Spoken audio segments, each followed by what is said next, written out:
বিপদের দিনে অবিনাশকে সাহায্য করতে হসপিটালে চলে যায় দীপা। অবিনাশের বিপদে অবিনাশকে একা ফেলে রাখতে চায় না দীপা। অনুরাগের ছোঁয়ার ধারাবাহিকের আগামী পর্বে আমরা দেখতে পারবো হসপিটাল থেকে একটি ডাক্তার দীপাকে ফোন করে বলে যে অবিনাশের অবস্থা বেশি একটা ভালো নয়। একথা শুনে দীপা হসপিটালে আসতে গেলে সূর্য বলে, আমাকে রেখে কোথাও যাবেন না আপনি।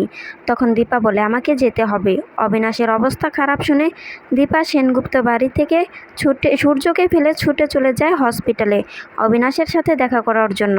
হসপিটালে এসে দীপা বলতে থাকে, আমাকে যে করেই হোক অবিনাশের সাথে দেখা করতে হবে, তার আমাকে এখন প্রয়োজন। ওনাকে আমি এই পরিস্থিতিতে একা রেখে যেতে পারবো না, আমাকে যা করার করতে হবে। কারণ অবিনাশ আমাকে অনেক সাহায্য করেছে, যার ঋণ আমি কোনোদিনই শোধ করতে পারবো না। তো বন্ধুরা, অনুরাগের ছোঁয়া ধারাবাহিকের আপডেটগুলো সবসময় সবার আগে পেতে আমাদের এই চ্যানেলটি সাবস্ক্রাইব করে রাখবেন।